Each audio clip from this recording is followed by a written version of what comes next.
Bismillahirrahmanirrahim. Assalamualaikum warahmatullahi wabarakatuh. Waalaikumsalam warahmatullahi wabarakatuh. A'udzu billahi minasy syaithanir rajim. Bismillahirrahmanirrahim. Alhamdulillahilladzi asra bi'abdihi laylan minal masjidil haram ilal masjidil aqsa alladzi barakna hawla. Summa salatu wassalamu ala tuha rasulillah. Summa salatu wassalamu ala yasin habibillah wa ala alihi wa ashabihi wa jami'i ummatihi min yawmina hadha ila yawmil qiyamah. Subhanaka la ilma lana illa ma 'allamtana innaka antal alimul hakim.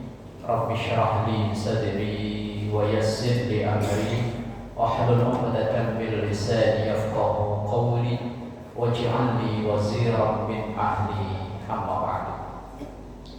Hadratul ulama wal qurama wa hadratul ummahatil muslimat, majelis taklim Masjid Jami Al-Furqan yang semoga kita semua diberkahi, diridhoi, dikaruniai sehat afiat, panjang umur, taat ibadah kepada Allah Subhanahu wa taala. Alhamdulillah rabbil alamin. Malam ini kita dipertemukan kembali, semoga menjadi wasilah bertemunya kita nanti di surganya Allah dalam ridha dari Allah Subhanahu wa taala. Amin ya rabbal alamin. Alhamdulillah rabbil alamin, memuji dan bersyukur kepada Allah, bersalawat kepada Rasulullah. Semoga kita menjadi umat yang mencintai dan dicintai oleh Rasulullah, yaumul akhir memperoleh syafaat dari Rasulullah sallallahu alaihi wasallam. Jamaah yang dimuliakan Allah, hari ini kita berada di penghujung bulan Rajab. Tanggal berapa, Bu?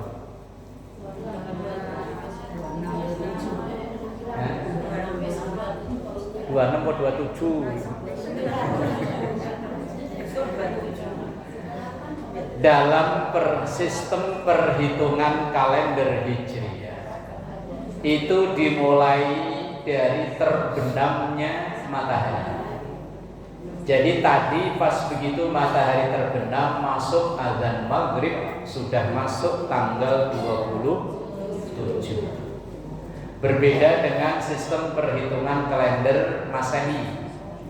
Kalau Masehi dimulainya kan jam tengah malam. Tapi kalau Hijriyah terbenam matahari.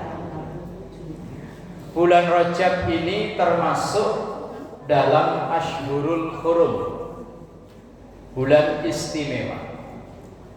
Dalam Quran ada bunyi ayat begini: Inna iddatash syuhuri indallahi isna asyara syahra fi kitabillahi yawma khalaqas samawati wal ard minha arba'atun hurum.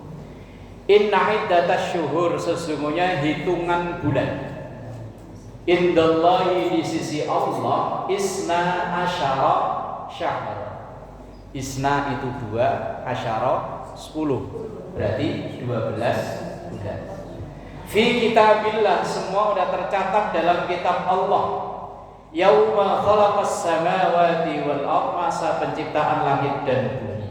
Minha, sebagian dari 12 itu. Yang namanya sebagian berarti kan tidak semuanya. Sebagian dari 12 itu minha arba'atun, ada 4 hurumun yang istimewa. Apa itu 4 bulan yang istimewa? Yang pertama Dzulqa'dah. Kalau orang kampung saya bulan Apit. Kalau orang Sunda naon? Setelah Syawal ya? Apit. Kemudian kedua Dzulhijjah, bulan haji. Yang ketiga Muharram. Kalau orang kampung saya namanya bilang bulan Suro, bulan gawat keliwat-liwat, sehingga orang mau mantu mau hajatan nggak berani. Yang tahu nggak boleh apa nggak berani. Bahkan zaman saya kecil, Bu, bapak saya itu kan miara sapi. Kalau besok ini tanggal 1 Suro, ini hari ini sapi pada dicat merah pakai daun jati yang muda itu. Daun jati yang pupus yang muda itu kalau dipotek kan merah tuh. Pada diusek-usek ke ininya sapi. Nah, kayak orang India. Itu zaman saya umur 8 tahun, 9 tahun tuh nanya ke bapak, "Pak, itu maksudnya apa, Pak? Kok sapi di ini?" Kata bapak saya, "Le, setiap tanggal 1 Suro, tanggal 1 Muharram, Nyi Loro Kidul mantu." Lah, apa hubungannya sama sapi yang dicat, Pak? Itu kalau sapi ditandai begini, berarti nggak boleh diambil. Kalau nggak ditandai, nanti sapinya mati. Diambil buat mantu Nyi Loro, kata bapak saya. Lah kemudian saya saat itu ya udah kritis nanya, "Loh Pak, Nyi Loro Kidul kok tiap tahun mantu, berarti anaknya ada berapa?" Kata bapak, "Wis meneng, ora usah neko-neko, wis pokoknya meneng." Dia diem, gak usah banyak nanya. Itu mitos, entah bener entah enggak, wallahu a'lam. Saya taunya Nyi Loro Kidul ya kalau di TV ya. Biasanya bajunya hijau-hijau. Ya saya yo hijau kebetulan. Kalau ke laut, Pak. Nah iya, katanya Nyi Loro Kidul bajunya hijau, makanya kalau ada yang pakai baju hijau dikira temen diambil. Kan ini kebetulan saya sarung hijau, baju hijau. Percaya tapi takut aja, Pak. Lah ya wallahu a'lam. Mitos, entah bener entah enggak, wallahu a'lam.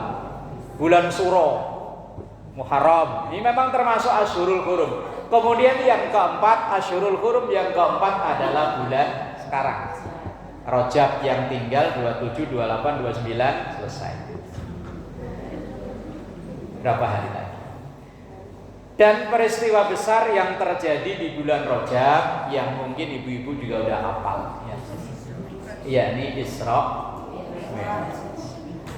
Walaupun tanggal pasnya peristiwa Isra Mi'raj itu masih diperdebatkan. Apakah benar tanggal 27 atau tanggal yang lain. Tapi yang penting kita yakin dengan seyakin-yakinnya bahwa peristiwa Isra dan Mi'raj itu pasti ada. Ibu percaya? Alam kubur percaya? Pahala?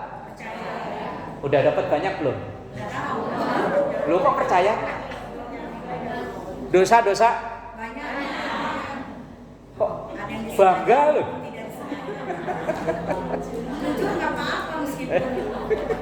Giliran pahala nggak yakin, giliran dosa banyak. Kalau saya yakin masuk surga, tapi surga yang mana ya wallahu a'lam. Iya yang harus yakin. Ini peristiwa gaib. Peristiwa gaib itu kita wajib percaya karena salah satu syarat jadi orang muttaqin itu kan ayatnya udah hafal kan ya. Zalikal kitabu la raiba fihi hudal lil muttaqin. Terus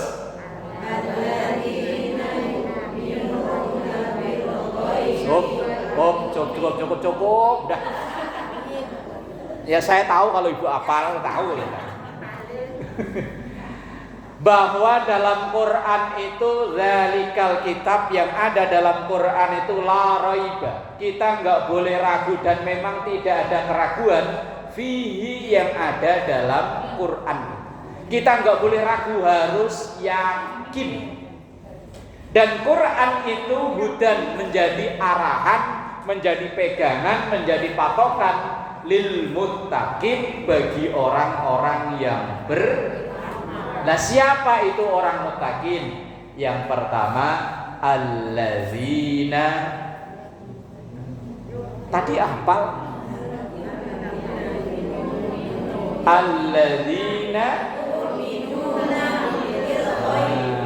orang yang muttaqin itu harus yu'minuna, mereka beriman bil ghaibi, dengan yang gaib, termasuk alam kubur gaib.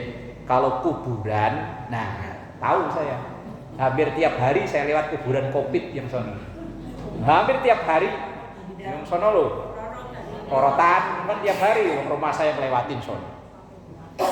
Kalau kuburan nyata, tapi alam kubur gaib. Siksa kubur, pahala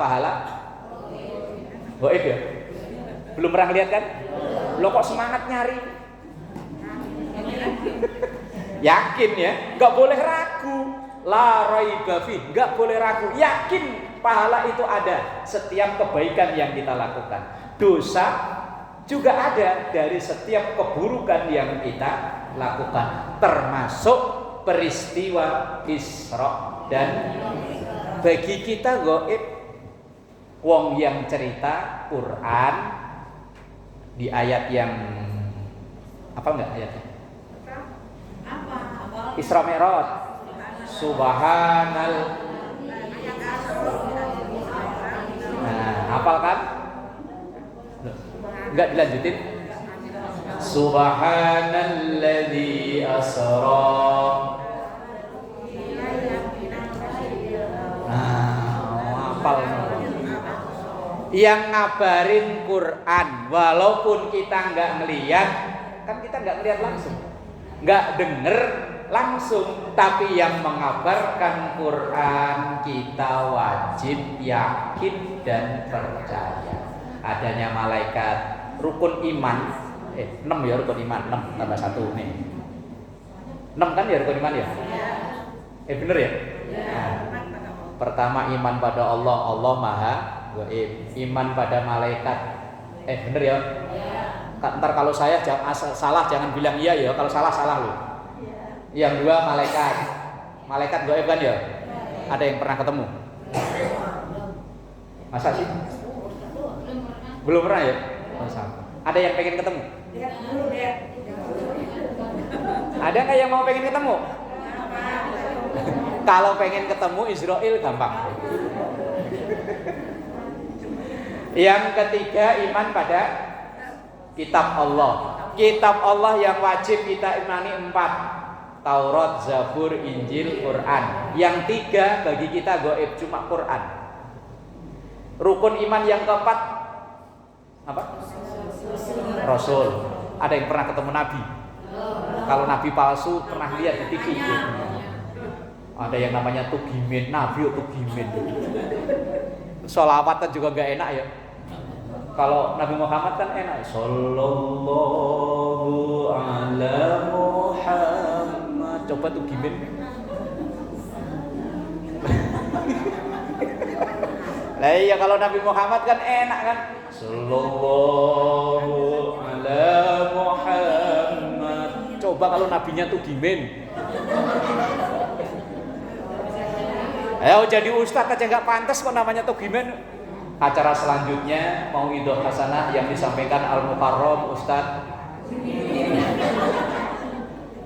Walaupun nama yuk, bola yuk.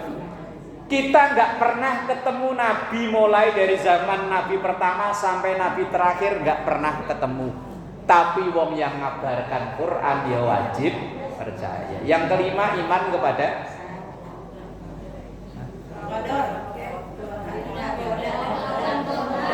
hari kiamat, hari akhir,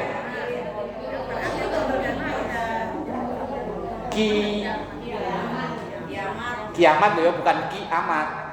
Kalau kiamat, ya mungkin ada tetangga ibu yang namanya Amat karena udah sepuh dipanggilnya Ki, tapi bukan itu. Hari kiamat yakin ada hari kiamat? Yakin. Kapan? Kalau di hadis-hadis itu hari Jumat. Ini udah hari Sabtu, hitungannya Sabtu. Iya sekarang ini kalau hitungan kalender kan Hijriah kan udah Sabtu. Berarti Sabtu, Minggu, Senin, Selasa, Rabu, Kamis, tinggal 6 hari lagi. Jadi kalau ibu punya baju baru jangan disimpan, pakai aja pakai. Tinggal 6 hari. Tapi kapan Jumatnya? Wallahu a'lam. Kita hanya yakin, percaya itu ada. Walaupun dulu pernah diramal. Diramal katanya tanggal 12 bulan 12 tahun 2000. Yang ramal orangnya udah mati. Yang dulu siapa namanya? Orangnya udah mati, kiamat belum. Dan kalau tanda sekarang udah banyak. Kalau banyak hadis Nabi kita jumpai, misalnya kiamat itu nanti kalau perbandingan laki dan perempuan sudah 1:50. Ini 1 banding berapa ini? Ini loh ada 50. Ada? Oh, yo. Kalau ada 5. Oh, kan udah tanda kiamat udah. Lebih. Iya. Kalau 1:50 berarti kiamat udah datang. Udah datang. Bentar lagi. Ini bentar lagi. Ini saya sendirian nih. Oh, ada 1 nih. Kalau tanda udah banyak. Tetapi kapan? Wallahu a'lam. Yang keenam, iman kepada qada dan qadar. Qada dan qadar bagi kita juga gaib. Nasib kita kayak apa? Jangankan besok, nanti. Kita mungkin berencana nanti selesai ngaji pulang mau beli bakso, enak kayaknya. Rencana kita ya. Tapi qada dan qadarnya apa? Wallahu a'lam. Rencana iya, tapi wallahu a'lam. Termasuk peristiwa tadi Isra dan Mi'rajnya Nabi Muhammad sallallahu alaihi wasallam. Diabadikan dalam surah Isra ayat yang pertama. Ayatnya didahului dengan subhana. Subhana artinya apa? Maha suci. Itu namanya kalimat apa? Tasbih. Pinter ya? Luar biasa. Kalau dalam ilmu balaghah, pernah dengar nggak ada ilmu balaghah? Nggak tahu ya? Yes, pokoknya pura-pura tahu lah, manggut-manggut biar pura-pura tahu. Manggut-manggut itu ngerti apa ngantuk wis mbok. Ilmu balaghah, ilmu tata bahasa. Kalau ilmu tata bahasa itu kan ada nahwu, ada sorok, ada balaghah, ada manek, ada badi, macam-macam. Yes, pokoknya nanti kalau ada orang ngomong ilmu balaghah, tahu dari mana? Kemarin pengajian di Al-Furqan. Dalam ilmu balaghah, setiap ayat yang didahului dengan kalimat tasbih, subhana atau sabbaha atau yusabbihu, dalam Quran itu banyak. Pokoknya ayat yang diawali dengan kalimat tasbih yang artinya maha suci. Itu ayat akan menjelaskan sesuatu yang besar, sesuatu yang luar biasa yang kadang akal nggak bisa nerima. Maka para ahli balaghah nyebutnya kalau kalimat tasbih itu lit ta'ajjub, untuk sesuatu yang ta'ajjub, udah menjadi bahasa kita. Takjub itu apa? Kagum, heran. Nah, pelajaran buat kita, setiap kita melihat sesuatu yang mentakjubkan, mengherankan, kita diajarkan untuk mengucap Subhanallah. Itu mangga kecil kok buahnya banyak amat. Kadang malah ini bukan orang sini, orang Bojong sana loh. Kalau melihat begitu, gile. Mangga kecil buahnya gede banget. Bukan subhanallah, malah gile. Orang sana gile dan bukan gila, gile. Kalau melihat sesuatu yang hati kita kok heran, subhanallah, anak kecil baru 8 tahun bacaan Qur'annya bagus amat. Subhanallah, hujan baru bentar udah banjir. Subhanallah. Lah, sesuatu yang besar, sesuatu yang akal tidak terima itu apa? Yaitu minal masjidil harami ilal masjidil aqsa. perjalanan dari Haram ke Aqsa itu kalau saya lihat di map itu jaraknya 2100 sekian kilo. 2100 sekian kilo. Itu dulu perjalanan kendaraan paling bagus onta, kuda. Lah, nggak mungkin saat itu perjalanan dari Haram ke Aqsa yang katanya sampai ke langit balik lagi ke Haram kok cuma sebagian malam. Maka akalnya orang dulu nggak terima, nggak mungkin. Wong perjalanan kuda tercepat saat itu sekali jalan dari Haram ke Aqsa itu sekitar 40 hari. Nah kalau pulang pergi berarti 80 hari. Lah ini bilangnya kok cuma sebagian malam. Maka orang-orang saat itu akalnya nggak mungkin.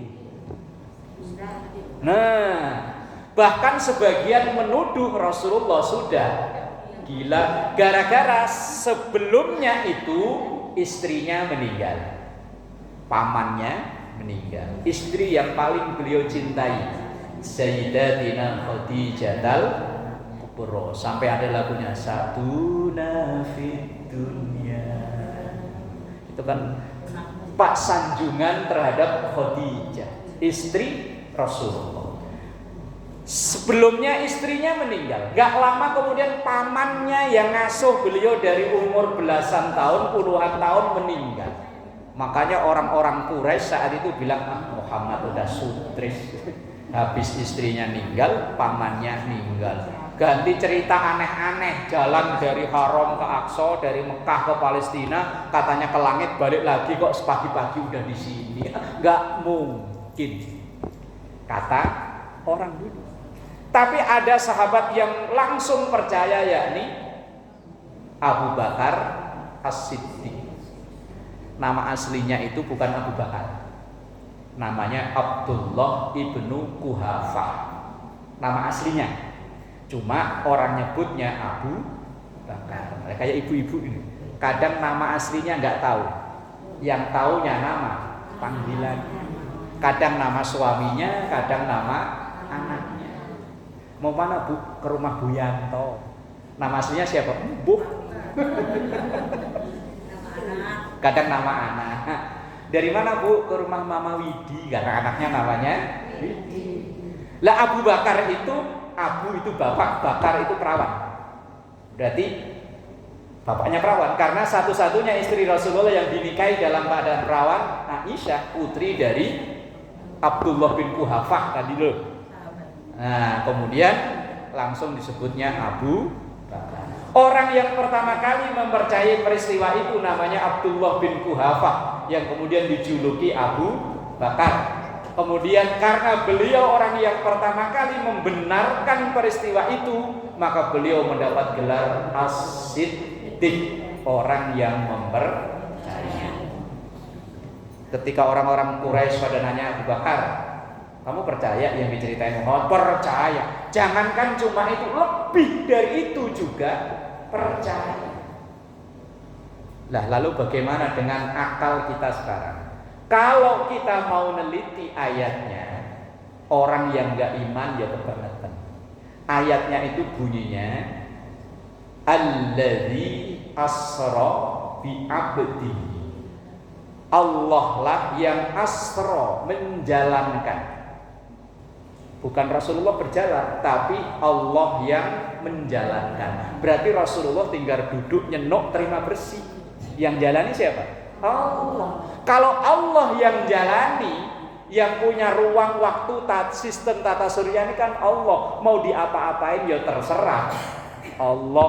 Jarak biar jauh kayak apa, kalau Allah mau srep dalam sekilat ya nyampe. Wong Allah yang mau. Innama amruhu idza arada syai'an. Jangankan sebagian malam, sekejap mata bret bisa wong Allah mau.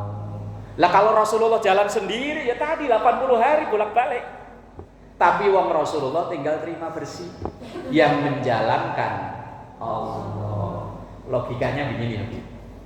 Jam dinding mana jam dinding? Oh, no belakang jam dinding. Jam dinding itu yang jarum yang jam itu kalau dari angka 9 sampai ke 9 lagi butuh waktu berapa lama? Berapa jam?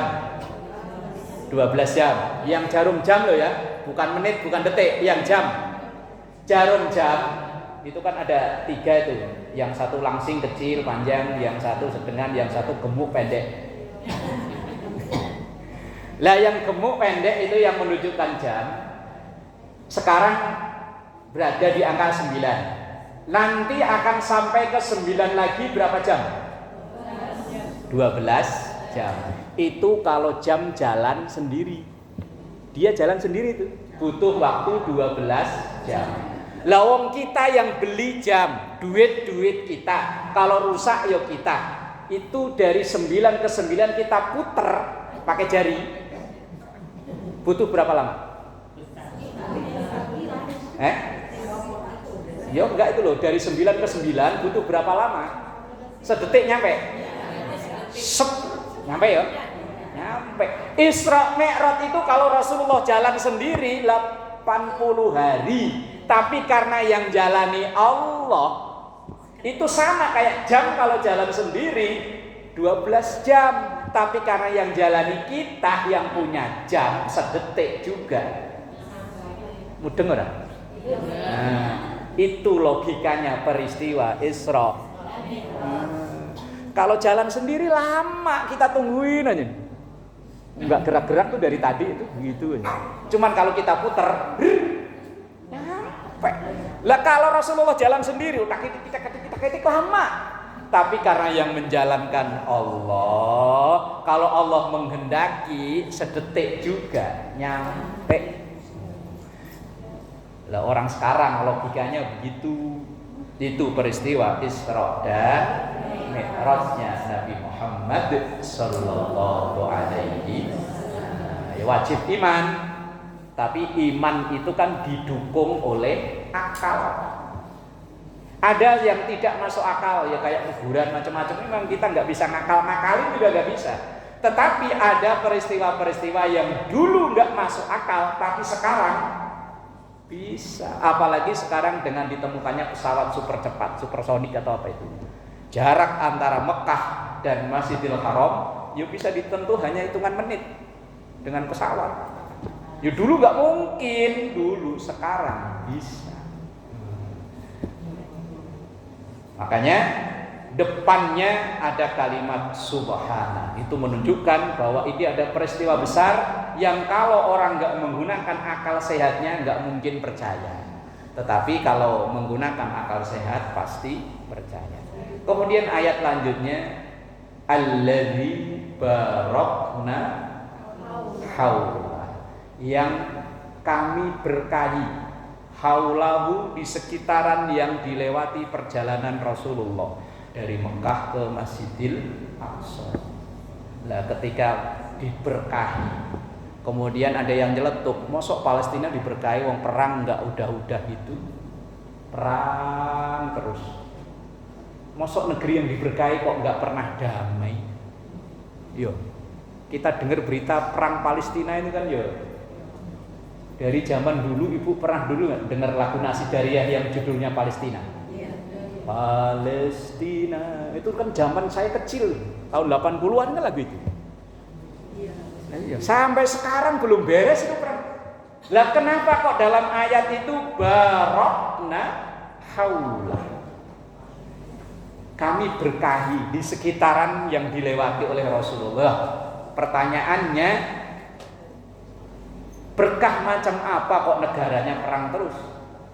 Malah negara-negara yang dalam tanda kutip penduduknya mayoritas bukan orang Islam kok malah kelihatannya adem ayem, gemah ripah loh jenawe kerto tentrem kerto raharjo. Lah wong Jawa ya iso. Kalau menurut ibu, ukuran berkah itu apa? Ukuran berkah. Yo terserah ibu lah. Pokoknya menamai berkah itu terserah ibu. Cukup aja Pak, cukup aja ada Cukup. di jalan. Gitu ya. Nah, berkah itu ya. Nah. Gini loh. Berkah itu begini. Berkah itu kadang memang kita itu salah mengartikan berkah. Karena kadang ada orang yang dalam tanda kutip ngukur berkah itu kalau orang sehat terus. Wah, ibu umurnya berkah, udah umur 70 kok masih sehat. Kayaknya berkah itu kalau selalu sehat. Kalau itu yang jadi ukuran, Fir'aun orang yang hidupnya paling berkah. Fir'aun itu dari lahir merocot sampai mati tenggelam di Laut Merah belum pernah sakit.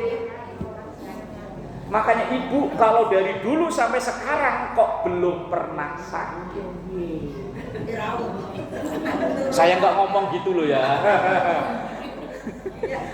Ya misalnya kalau ibu dari inget dulu lah sampai sekarang kok perasaan sakit kepala nggak pernah, pinggang pegel nggak pernah, semutan juga nggak pernah.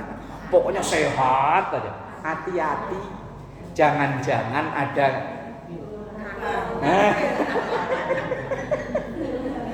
Makanya ketika kita kok bangun tidur di sini sakit, bantal disalahin, oh alhamdulillah, berarti bukan keturunan Fir'aun. Ngaji baru bentaran kaki udah semutan belum? Kalau udah semutan nyelonjor, udah nyantai. Oh alhamdulillah, berarti bukan keturunan. Berarti berkah itu ukurannya bukan selalu sehat, yo kadang sakit. Ada yang mengukur berkah itu dengan usaha yang bagus, rezeki lancar sehingga harta bendanya banyak, kontrakannya sampai se-RW. Wong ngarang aja kok. Kan gampang kalau ngarang. Ya kalau ukuran berkah itu duit banyak, harta berlimpah, maka Qarun orang hidupnya paling berkah. Qarun itu orang kaya yang paling fenomenal loh. Beliau itu tinggalnya di Mesir. Lah orang sini bangun rumah bikin pondasi nemu emas gini, bilangnya apa? Harta karun ya. Iya, orang sono Qarun, orang sini bilangnya karun. Padahal yang dari Mesir kok bisa nyampe sini lo yang gotong sopo. Maka kalau ukuran berkah itu yang kaya raya, Qarun hidupnya paling berkah. Lah terus berkah itu ukurannya opo? Ada ulama namanya Ibnu Rajab Al-Hambali. Beliau bilang begini. Kullu ma yazidukum fi ta'atillahi ta'ala. Berkah itu adalah keadaan apapun, kondisi apapun yang menyebabkan kita ini menjadi orang yang lebih baik. Baik itu hubungan dengan Allah atau hubungan dengan sesama, itu yang disebut dengan berkah. Kondisinya ya bisa kaya, bisa miskin, bisa sehat, bisa sakit, bisa susah, bisa senang. Kondisi apapun, asal kita ini menjadi hamba Allah yang lebih baik, artinya baik itu hubungannya dengan hablum minallah maupun hablum minan nas, itulah yang disebut dengan kita dulunya jadi kontraktor, umpama kontraktor yang selalu kontrak. Ya kan kontraktor kan namanya. Iya. Dulunya kontraktor, waktu kontraktor ngaji jarang-jarang, sholat ya nggak tekun, sama tetangga nggak begitu. Ini wong sibuk aja, jadi kontraktor kan sibuk ya. Nah, begitu alhamdulillah kebeli rumah tuh di gangan sini nih di Gang Elang. Alhamdulillah begitu kebeli rumah, jamaahnya tambah rajin, ngajinya tambah rajin, tetangga kanan kiri jadi rajin silaturahim, berarti rumahnya. Nah, itu rumahnya berkah. Lah sebaliknya, begitu punya rumah, sombongnya naudzubillah min dzalik. Berarti rumahnya tidak. Dulu waktu sehat diajak ngaji alasannya ada aja. Begitu sakit, Bu ngaji yuk, pengen ngaji cuman Oh, berarti ada tanda sakitnya bawa. Palestina negara perang terus. Tetapi nyatanya anak kecil-kecil umur 8 tahun, 9 tahun pada apal. Kita udah anak umur 55 tahun.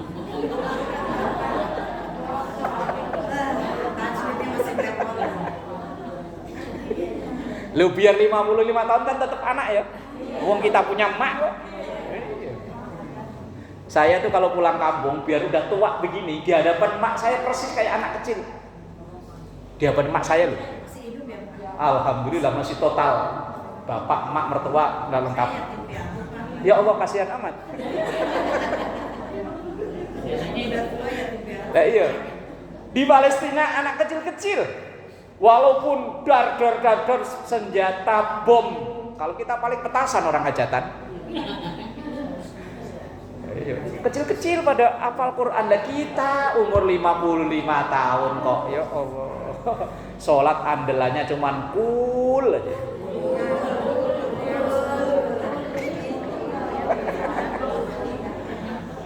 Mungkin bisa bener. Malaikat itu kayaknya udah hafal kalau nyatetin sholat kita. Begitu habis balon dolin Allah paling cool lagi, cool. Di catatannya paling malaikat nebak, kalau nggak kul ya, kulhu, kul falak, kunnas. Nah, yang mana nih? Yang mana?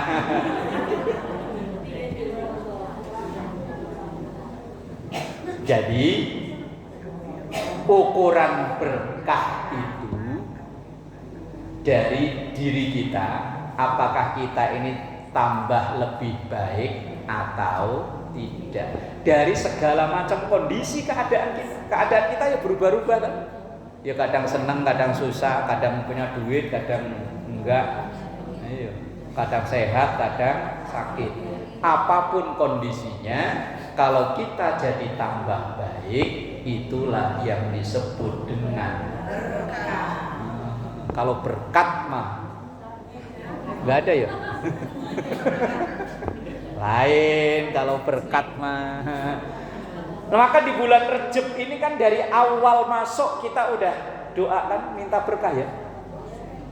Allahumma barik lana fi Rajab wa Sya'ban. Lagu wajib majelis taklim ya? Iya. Doanya minta apa itu? Berkah. Kalau mau makan minta berkah juga kan? Kalau doa orang hajatan, kita hadir di acara akad nikah gimana?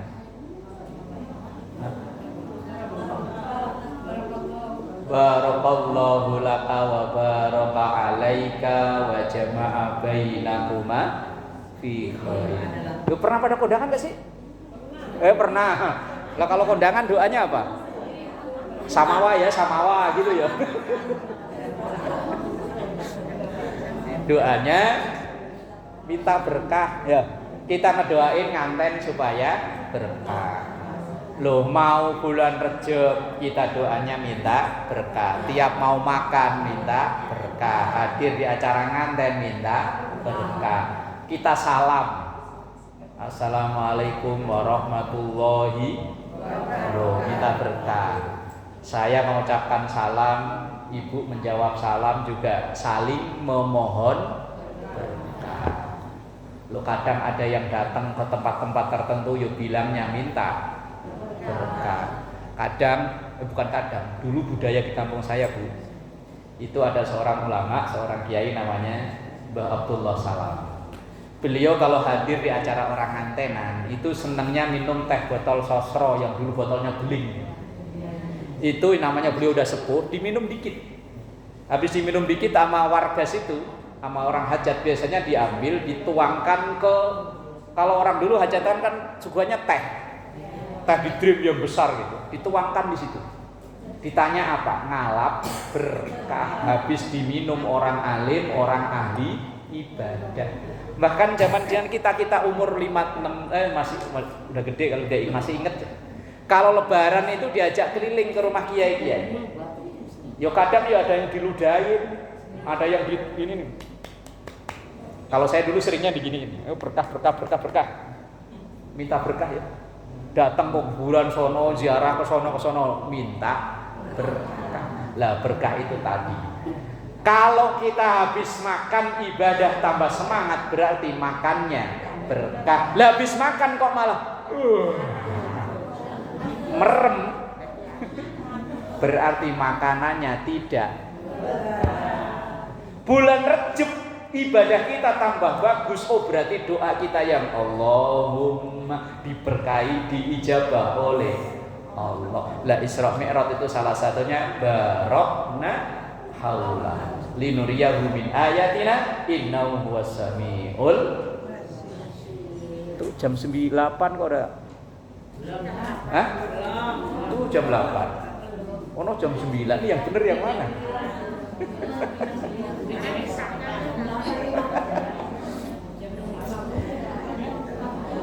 Jadi jamaah yang dimuliakan Allah, dalam peristiwa Isra Mi'raj ini kan kita ngaji ayatnya ya, mulai dari subhana sampai barokna haula linuriyahu min ayatina. Ini semua untuk menjelaskan tanda-tanda kekuasaan Allah. Kalau Allah mau, jarak yang jauh nggak jadi masalah. Kalau Allah mau, bagi kita yang mau juga sama, ngaji biar agak jauh. Kalau memang mau, yo datang. Biar deket mepet, pet. Rumahnya mepet, pet tuh. Kalau memang nggak ada kemauan, yo nggak. Allah linuriyahu min ayatina innahu huwas samiul. Allah maha mendengar dan Allah maha melihat. Dan yang terpenting dari peristiwa itu yang semua kita paham adalah diwajibkannya sholat 5 waktu. Bedanya perintah sholat dengan perintah yang lain.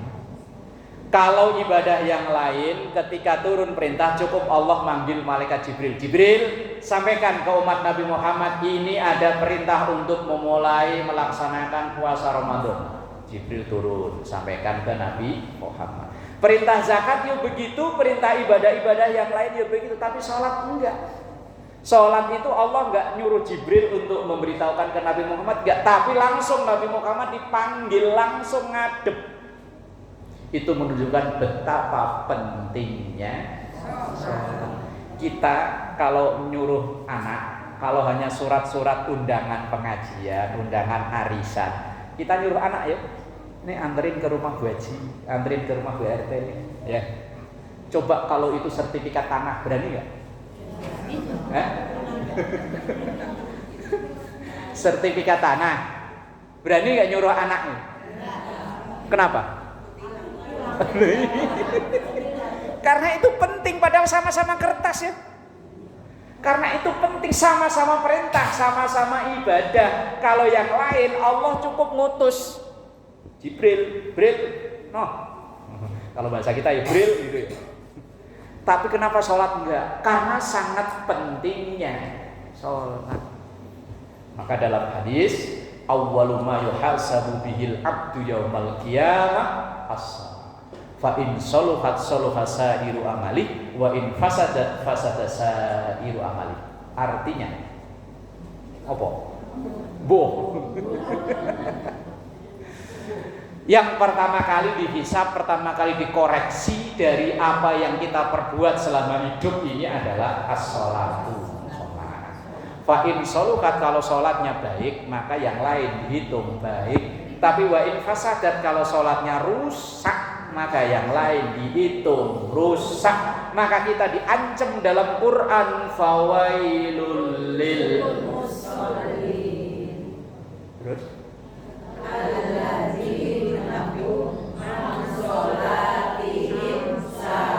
nah, cukup di situ aja, berhenti di situ.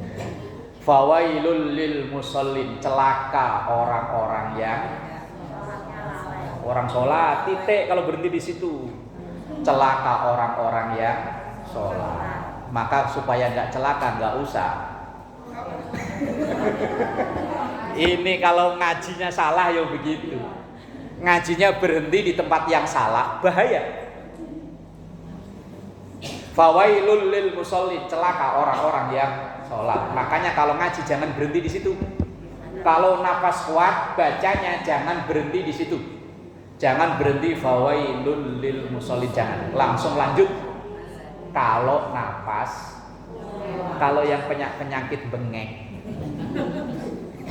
fawailul, namanya nggak kuat ya, sekuat-kuat.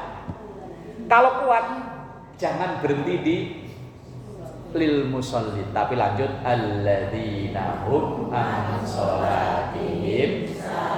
Fawailun, celaka, lil musallin, orang-orang yang sholat. Alladzina hum, yang mereka itu terhadap sholat-sholatnya sahun, lalai. Lalai itu kelasnya macam-macam. Ada yang lalai pertama ya kadang sholat kadang enggak. Kadang ada yang sholat nungguin Bang Dul Fitri sama Dul tahun 2 kali. Ada yang sholatnya cuma mingguan, sepekan sekali Jumat. Itu pun kadang gak enak sama teman kantor. Teman sekantor seruangan sholat Jumat, wah sendirian gak enak sholat. Ada yang maghrib sholat subuh lewat. Ada yang zuhur sholat asar enggak. Itu tingkatan dasar. Tingkatan atasnya ada yang sholat sih sholat, cuman waktunya mepet mulu. Maghrib jam 6 kurang seperempat. Maghrib asar. Sholat asar jam 6 kurang seperempat. Assalamualaikum, assalamualaikum. Di sini udah hayya 'alas sholat. Sholatnya mepet mulu. Ada yang sholat sih sholat, cuman yang sholat baru fisiknya. Wah, ini tingkat kelas berat ini. Pikirannya bisa traveling kemana-mana. Ini otak dalam sekejap ini bisa nyampe kampung, bisa nyampe Bali, bisa nyampe Ancol, bisa nyampe Taman Mini. Ada yang sholat ya sholat, cuman sholatnya boh bat bet. Misal, ini misal ya. Ibu suka belanja online nggak? Umpama ibu belanja online gamis, cakep banget gamisnya digambar. Kita online pesen hari Jumat, kata datangnya Senin umpama. Dari Senin dari pagi kita tungguin, nggak datang. Begitu jam 1 kita sholat duhur baru Allahu Akbar. Baru sholat baru mulai di depan rumah titit paket. Sholatnya lanjut apa dibatalin? Kan belum bayar Pak, Pertanyaan saya, sholatnya lanjut apa batalin?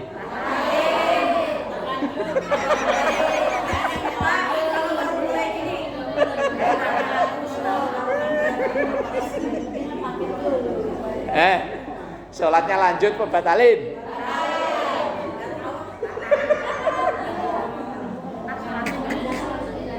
Iya. Nah kalau 3 rakaat tinggal 1 rakaat dikebut, kelar.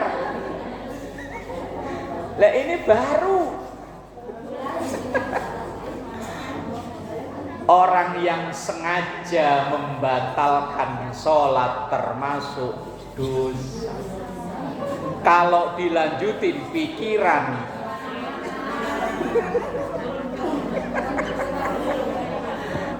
nyusahi ya pertanyaannya ya.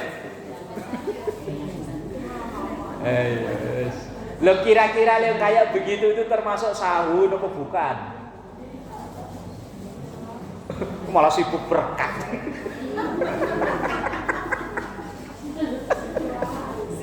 Ya Allah. Yang sholat kemudian ada paket. Kira-kira masuk sahun apa bukan?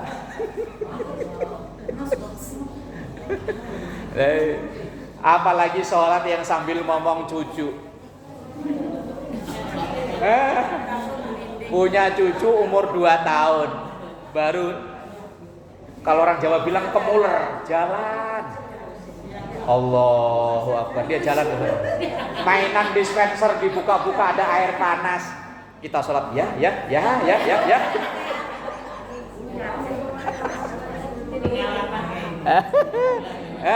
Bener Bu emang. Ya. Kalau saya Bu, lagi ngimami maghrib. Anak kecil kan banyak ya. Dalam hati saya, ini anaknya siapa? Awas, ntar kalau sholat selesai mayu saya komelin. Lagi ngimami maghrib nih. Makanya semenjak kejadian itu sampai sekarang saya nggak pernah ngimami maghrib. Akhirnya orang lain saya suruh ngimami dan saya belakangan aja dah. Begitu ngancem kan dalam sholat, lu dalam sholat bisa ngancem orang lu. Awas, anaknya siapa itu? Kayaknya anaknya si ini tuh suaranya tuh. Begitu assalamualaikum, anaknya pada nggak ada. Aduh, ternyata lebih cerdas dia daripada saya. Iya. Dilarang ya Pak.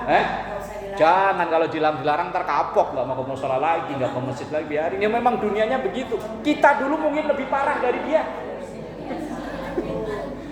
Ya Allah, kadang saya berpikir, ya Allah, sholat saya begini, ya Allah. Makanya selesai sholat, kita langsung astagfirullahaladzim. Mulutnya kita ngomong istighfar, hatinya ya Allah, tadi sholat saya ngancem bocah, ya Allah, astagfirullahaladzim. Saya sholat ngebut gara-gara paket, ya Allah, astagfirullahaladzim. Logikanya kalau habis melakukan baik, itu kan alhamdulillah ya. Lah kenapa kita habis sholat kan baik? Kenapa disuruhnya istighfar? Ya karena sholatnya kayak gitu tadi. Nah, karena sholat kita ya masih nggak karuan ya. Ada bocah berisik yang ngancem bocah, ada paket yang pikiran nggak karuan, ada yang assalamualaikum juga kita mikir ini orang nagih duit utang apa orang mau ngasih duit. Nah makanya selesai sholat disuruh lah karena ini peristiwa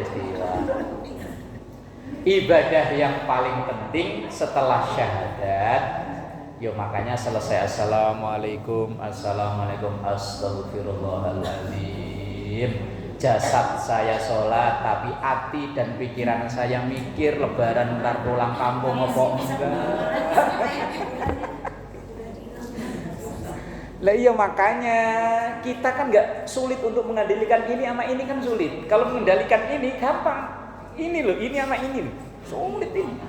Lah makanya selesai itu astagfirullahaladzim. Umumnya kalau orang istighfar itu kan yang habis ngomel-ngomel gitu ya, habis maki-maki lagi langsung astagfirullahaladzim. Lah ini habis sholat kok disuruh istighfar ya karena memang kualitas sholat kita ya kayak begitu. Nggak tahu kalau ibu-ibu kayaknya sih muka-muka khusyuk ya. Kalau saya ya begitu, sholat masih ngancem bocah.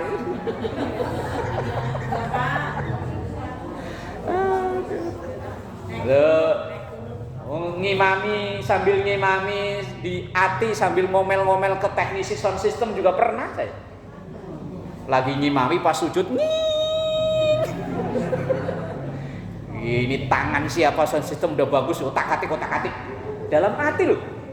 Begitu assalamualaikum astagfirullahaladzim wallahu a'lam bishawab. Al-Fatihah.